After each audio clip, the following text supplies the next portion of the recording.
One played lacrosse, the other was into rugby. Both have left massive holes in the hearts of their family and friends.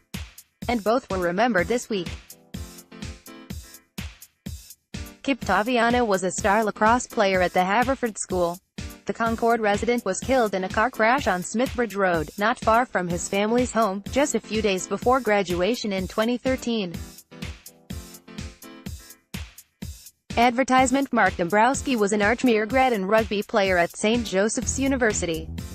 He was killed in a tragic fall earlier this year during a tournament in Bermuda. The legacy of both young men lives on in the actions of those who loved them. His friends call it the Kip effect. Thursday night they gathered once again to raise money for the James K. Kip Taviano Scholarship Fund. Saturday they gathered again for the Kip Taviano. Rose Quinn details the efforts to honor Kip here.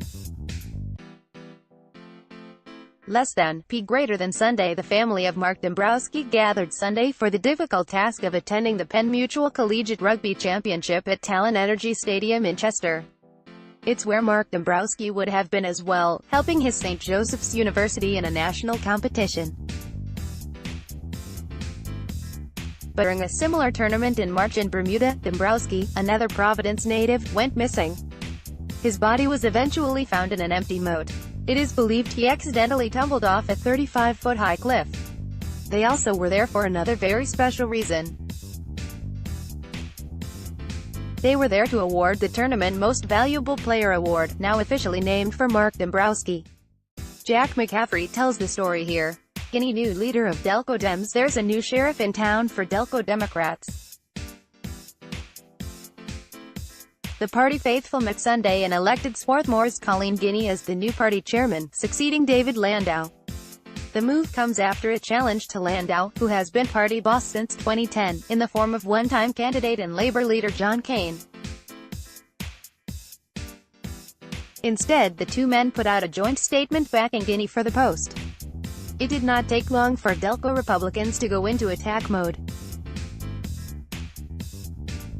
They put out a statement Sunday knocking Guinea for her role in circulating petitions for a third-party congressional candidate in 2010. That's when they say Guinea circulated petitions for Jim Schneller in the hopes that he would draw votes away from Pat Meehan in his race against Democrat Brian Lentz in the 7th District congressional race. Schneller, a birther, who questioned President Barack Obama's citizenship, was seen as a way of splitting the conservative vote. Meehan ended up defeating Lentz anyhow. A suggestion toward better race relations. It's one of the third rails of journalism.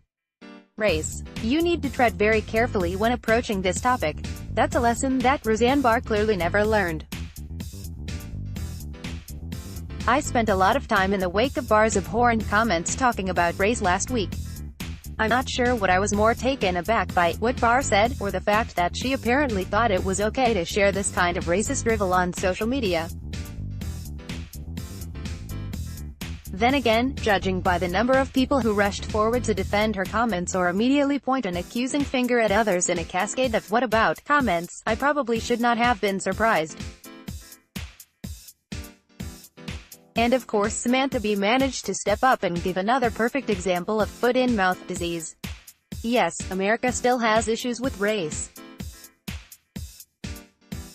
I think we could go a long way toward a better understanding of one another if everyone could have an experience I once had.